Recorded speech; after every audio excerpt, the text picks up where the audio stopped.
नमस्कार, मैं अनिल शर्मा आपका एक बार फिर से स्वागत करता हूं अपने YouTube channel commerce by Pathak sir में। आज की ये जो वीडियो रहेगी ये प्योर प्रैक्टिकल बेस रहेगी। जैसा कि हमने एवरेज प्रॉफिट का थ्योरी बेस किया था पिछले वीडियो में, आज की ये वीडियो उसी के कुछ प्रैक्टिकल क्वेश्चंस को सोल्व करवा के मैं दिखा रहा हूँ। ठीक है, तो आइए स्टार्ट करते हैं। डीके गोयल बुक का क्वेश्चन नंबर 3, इलस्ट्रेशन नंबर 3 है ये। इलस्ट 3 क्या है क्वेश्चन में, देखिए। Calculate goodwill of the firm on the basis of 3 years purchase. आपको नंबर ऑफ ईयर्स परचेज दे रखी है। नंबर ऑफ ईयर्स परचेज जो है वो है आपकी 3 years। उसके बाद पिछले 5 सालों के प्रॉफिट के आधार पर आपने क्या फाइंड आउट करनी है, goodwill.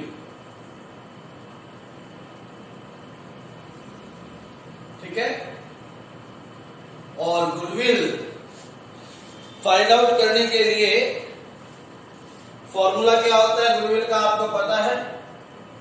Goodwill is equal to, last video में पढ़ा था, एवरेज प्रॉफिट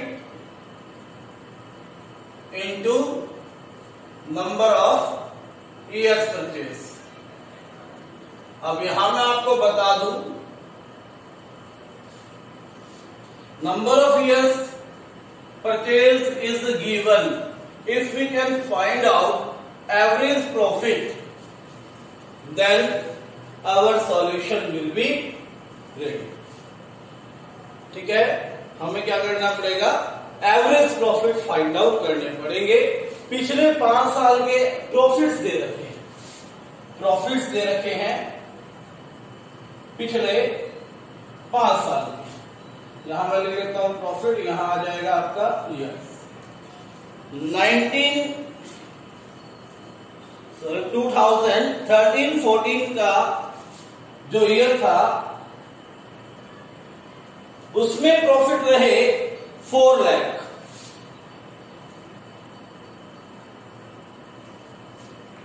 उसके बाद 14-15 का जो प्रॉफिट था उसमें रहे 5 लाख।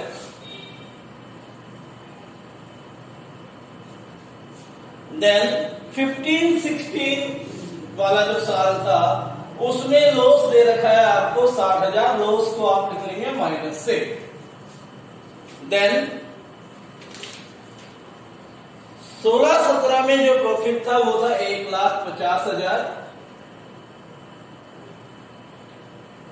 150। और 2017-18 में जो प्रॉफिट दे रखा है इसने आपको, वो दे रखा है 2,50,000 2,50,000। अगर सवाल इतना है तो सिंपल क्या है, इसको प्लस करते हैं, divide by 5। But here we have some adjustments. Adjustments क्या है, नंबर 1, ऑन 1 जनवरी 2016। ठीक है, ऑन 1 जनवरी 2016। अब कई बच्चों को यही कंफ्यूजन रहता है बड़ा नॉर्मल से कि कौन सा साल हुई जी, 16 वाला ये भी है, ये भी। अरे भाई 16-17 में ये खत्म हो रहा है, ये भी हो सकता 16। अब देखो इसने क्या कहा है आपको, 1 जनवरी। 1 जनवरी क्या है, ये साल कब से कब तक का है, 1 अप्रैल 2015 टू 31 मार्च 2016 तक। और ये सब अगले ही दिन स्टार्ट हुआ 1 अप्रैल 2016 टू 31 मार्च 2017। तो देखिए यहां पर जो आपको क्वेश्चन में दिया गया कि ये काम हुआ कब, 1 जनवरी। 1 जनवरी कौन से साल में आई, यहां पर। अगर यही बात वो कहता कि 31 दिसंबर 2016 की, फिर यहां, ठीक है, आपने डेट देखनी है कि कौन से साल के बीच में वो आई है, ये बात आप कंफर्म करके चलेंगे, ठीक है।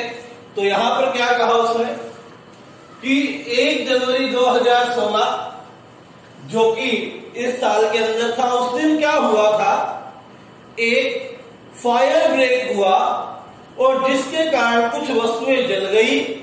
3 लाख रुपए की वस्तुएं थी। वस्तुएं कितने की जली? 3 लाख, यानी कि हमें कितना लॉस हुआ? 3 लाख। उसके बाद हम देखते हैं आगे उसने लिखा कि 70,000 रुपए इंश्योरेंस कंपनी ने हमें दिए,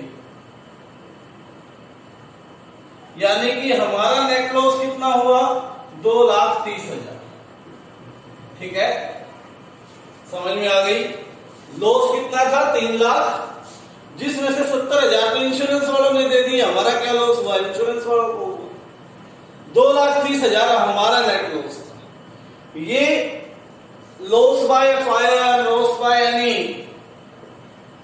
नेचुरल डिजास्टर, वो क्या होते हैं? Abnormal loss. और एबनॉर्मल लॉस मैंने आपको बताया था कि आपने क्या करना है? ऐड करना है। 2,60,000 में 60,000 में 2,30,000 रुपए लॉस क्या कर देना है? वापिस ऐड कर देना, ठीक है बात। लॉस कितना ऐड हो गया? 30,000, 2,30,000 लॉस आपने यहां पर क्या कर दिया? ऐड कर दिया। उसके बाद during the year ended 31 March 2017 firm received an unexpected tax का रिफंड हमें प्राप्त हुआ 80,000 रुपए। ये कैसा है? अनएक्सपेक्टेड था, जिसको आप एक्सपेक्ट नहीं कर रहे थे। और ऐसी अनएक्सपेक्टेड इनकम बहुत कम होती है, रेयर होती है, ठीक है। तो ये एक तरह का क्या हो गया? वो एबनॉर्मल गेन हो गया, जिसको हम क्या करेंगे? माइनस करेंगे। कितना? 80,000। 80,000 क्या हो गया? माइनस। अब यहां पर एडजस्टेड प्रॉफिट आ जाएंगे आपके दो ही। यहां पर क्या थी? एडजस्टमेंट थी। एडजस्टेड प्रॉफिट कितने आए? 4 लाख, 5 लाख, 2,30 माइनस 60,000 कितना आ गया? 170, 150 और 250 में से 80,000 माइनस कर दो, कितना आ गया? यहां पर भी आपका 1,70,000 रुपया, ठीक है। सिंपली आपको पता है एवरेज प्रॉफिट कैसे निकालते हैं? एवरेज प्रॉफिट इज इक्वल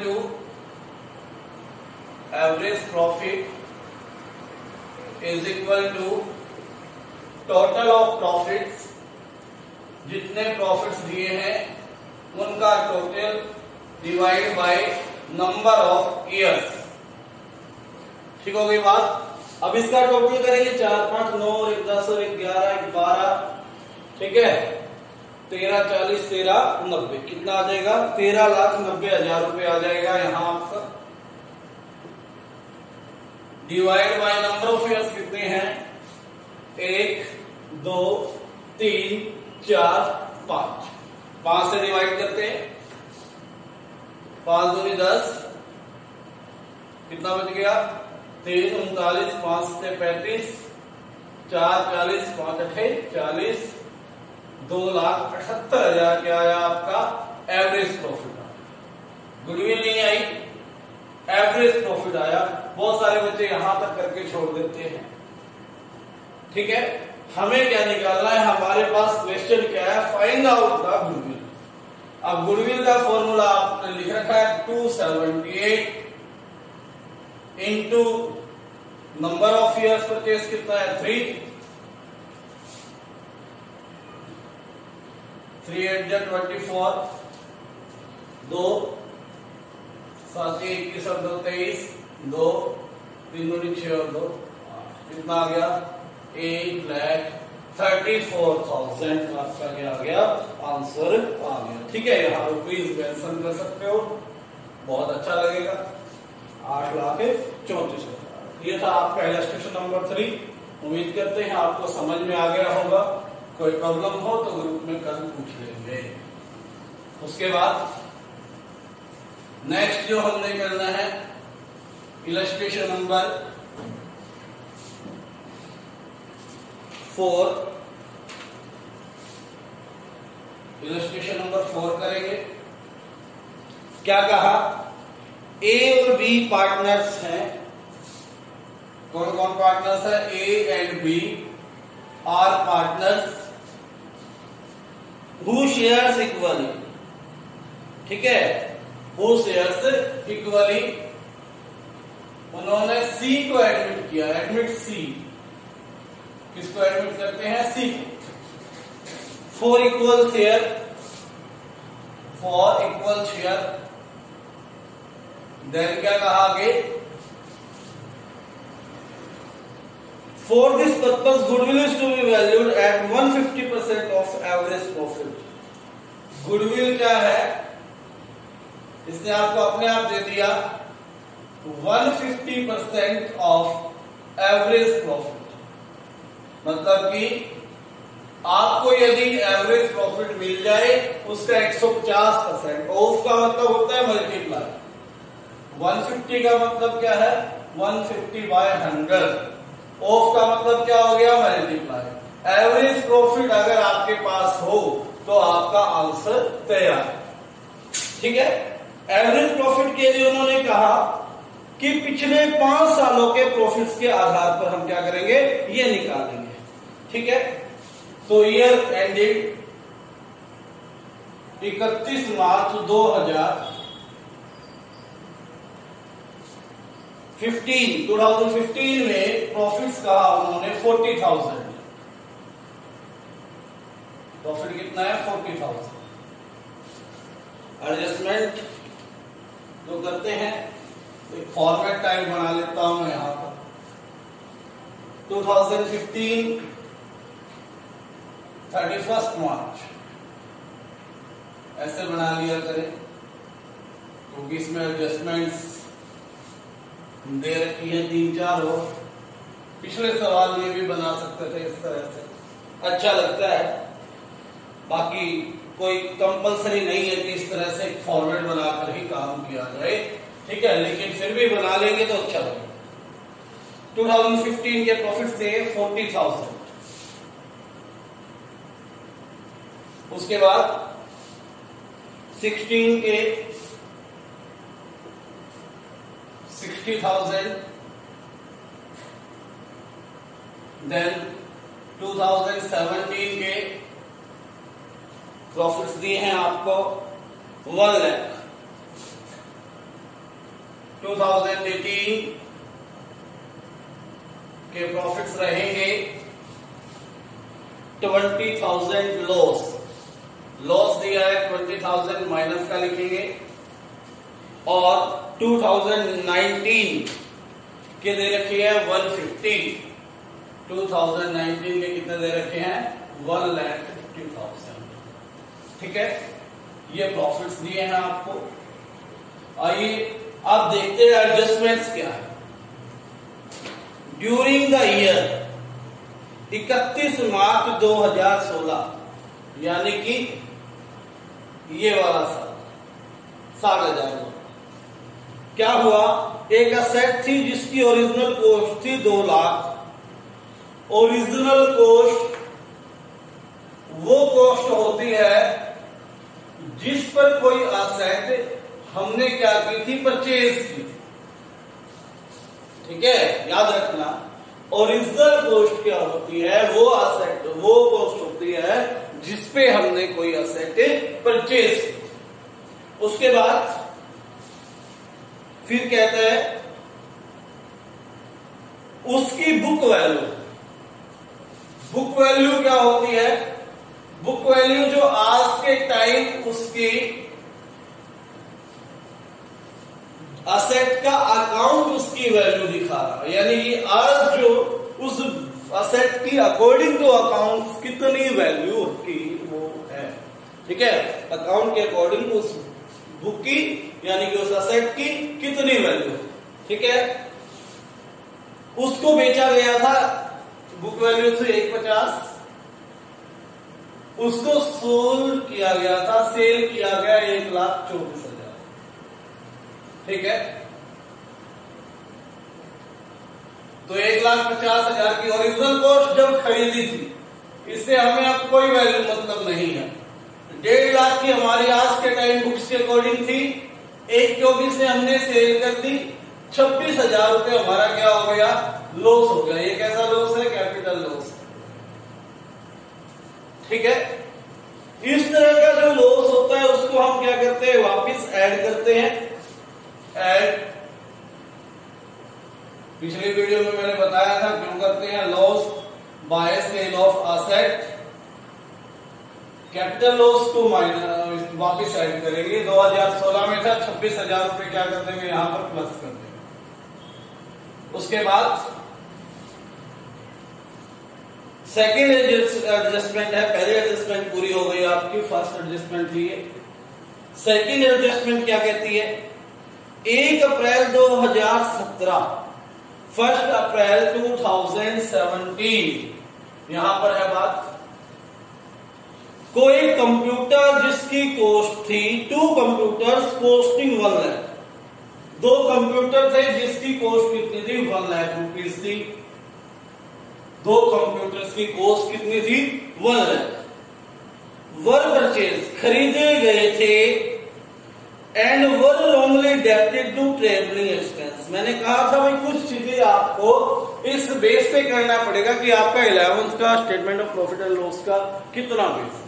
अब आपको याद हो, जब हम कोई फिक्स्ड असेट्स खरीदते हैं, कंप्यूटर खरीदा, ये एक फिक्स्ड असेट थी, ये ऑफिस इक्विपमेंट था, जो हमें कहां लिखना चाहिए था, बैलेंस शीट में असेट साइड लिखना चाहिए, ठीक है ना, क्योंकि ये क्या है हमारा कैपिटल एक्सपेंडिचर, और कैपिटल एक्सपेंडिचर कहां लिखते हैं, बैलेंस शीट में असेट साइड। लेकिन हमने क्या किया, हमने इसको प्रॉफिट एंड लॉस अकाउंट के डेबिट साइड लिख दिया 1 लाख। अब उससे क्या फर्क पड़ेगा, प्रॉफिट एंड लॉस की डेबिट साइड 1 लाख रुपए, एक्सपेंस ज्यादा हो गया, इसका मतलब प्रॉफिट भी 1 लाख रुपए क्या हो गया होगा, कम हो गया होगा। कौन से साल में, 2017, ठीक है। तो पहले तो क्या करेंगे, add wrongly debited purchase of computers, कितना था, 1 लाख रुपीज, ठीक है। समझ में आ गई होगी उम्मीद करके, फिर बताता हूं हुआ क्या था। बैलेंस शीट में 1 लाख रुपए आने चाहिए थे, हमने लिख दिए थे गलती से कहां पर, ट्रेवलिंग एक्सपेंसेस बनाकर प्रॉफिट एंड लॉस की डेबिट साइड। अब वहां से वापस उठाने, वहां से वापस उठाने का मतलब 1 लाख रुपए खर्चा कम होगा, डेबिट साइड एक्सपेंस कम लिखे जाएंगे, तो प्रॉफिट आपका 1 लाख बढ़ेगा। तो ये हमने लिख दिया। इसी में आगे उसने कहा कि इन कंप्यूटर्स पे 20% on written down value method, 20% से क्या करना है, रिटन डाउन मेथड से क्या लगाना है आपको, डेप्रिसिएशन लगाना, ठीक है। समझ में आ गई। इसमें ये जरूर देखें कि खरीदी कब है, 1 अप्रैल 2017 को खरीदी, सॉरी 1 अप्रैल 2017 को खरीदी है, जो कि किसमें आएगा, 2018 में आना चाहिए। खरीदी कब है, 1 अप्रैल 2017, 31 मार्च 2017 तक का लेखा जोखा इसमें था, अब 2018 तक का इसमें 1 लाख। अब 1 लाख पर 20% डेप्रिसिएशन, तो डेप्रिसिएशन तो आपको पता है कहां आता है, प्रॉफिट एंड लॉस की डेबिट साइड आता है। तो अगर हमने इसको ट्रेवलिंग एक्सपेंस मान के 1 लाख रुपए कहां लिख दिया था, प्रॉफिट एंड लॉस की डेबिट साइड लिख दिया था, तो इसका मतलब ये हुआ हमने असेट साइड नहीं लिखा था और इसका डेप्रिसिएशन नहीं लगाया होगा। तो अब जब हम इसको वापस असेट साइड लेके जाएंगे ट्रेवलिंग एक्सपेंस को वहां से प्रॉफिट एंड लॉस से कैंसिल कर रहे हैं, वहां से हटा रहे हैं, तो इसका डेप्रिसिएशन तो लगाना पड़ेगा। तो 1 लाख का 20%, 20,000 रुपए क्या करेंगे, 31 मार्च 2018 को माइनस करेंगे। 1 लाख में से 20,000 माइनस कर दिया, 80,000 रुपए रह गया। 80,000 का 20% अगले साल भी क्या लगेगा, डेप्रिसिएशन लगना चाहिए। ऐसा क्यों किया, यदि ओरिजिनल कॉस्ट मेथड होता, आपने डेप्रिसिएशन वाला चैप्टर किया है, तो 1 लाख पर 20% लगाते इस साल भी, लेकिन यहां उसने क्लियर कहा है कि कौन सा मेथड है, रिड्यूसिंग बैलेंस मेथड है। तो 80,000 पर 20% लगाने से 2019 में भी क्या कर दिया हमने, 16,000 रुपए माइनस कर दिया। ठीक है, दोनों एडजस्टमेंट्स आपकी पूरी हो गई, आपको समझ में आ गया होगा। ठीक है, ऐसा उम्मीद कर सकते हैं। 2015 में 40,000, 16 में कितना हो गया 86, 17 में 1 लाख, और यहां 20,000 माइनस के, 20,000 यहां माइनस के, 40,000 माइनस के हो गए, 1 लाख प्लस के तो 60,000, 150 माइनस 16, 1,34,000। ठीक है, अब क्या करते हैं, इनका टोटल करते हैं 40। एवरेज प्रॉफिट निकालना है ना, एवरेज प्रॉफिट का फॉर्मूला ही क्या होता है, average profit is equal to total of profits. Total of profits का मतलब जितने भी ये हैं 40,000 plus 86,000 plus 1 lakh plus 60,000 plus 1,34,000 divide by कितने साल, 1 2 3 4 5 से डिवाइड करते हैं, इनका टोटल करते हैं। यहां कितना हो गया, 1,40,000 और 86, 1,26, 1,26 और 1 2,26, 2,26 और 34 कितना हो गया, 3,60, 3,60 और 60 कितना हो गया आपका, 4,20,000। बिल्कुल सही है। 4,20 बटे डिवाइड बाय 5, 5 8 40, 5 8 20 कितना आ गया, 84,000 आपका एवरेज प्रॉफिट आ गया। अब क्या कहा था, 150% of average profit, average profit है 84,000।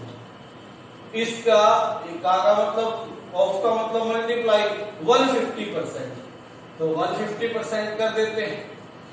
ठीक है, 150% कर देते हैं, क्या आ जाएगा, 15,000, 15 चौके 60, 6 15 8 120 और 6 126 कितना आ गया, ये आ गया आपका 1,26,000 रुपए की आ गई आपकी गुडविल आ गई। ठीक है, समझ में आ गई, बहुत अच्छा लगेगा जब आप इसको इस तरह से लिखेंगे, ₹126 आंसर। ठीक है, उम्मीद करता हूं दोनों क्वेश्चन आज वाले आपको समझ में आ गए होंगे। अब इसी के बेस पे आपने 6th क्वेश्चन सोल्व करना है। कल वेटेड एवरेज प्रॉफिट इसी में से एक तरीका है वो करवाऊंगा। ठीक है, और वेटेड एवरेज प्रॉफिट के ही 1-2 क्वेश्चंस भी करवाएंगे और फिर एवरेज प्रॉफिट सेक्शन खत्म हो जाएगा, सुपर प्रॉफिट नेक्स्ट हमारा होगा। ठीक है, तो अपने काम को लगातार करते रहिए, इस समय का सदुपयोग करो, इसको वेस्ट ना करो, यही सबसे बेस्ट आपके लिए होगा। धन्यवाद।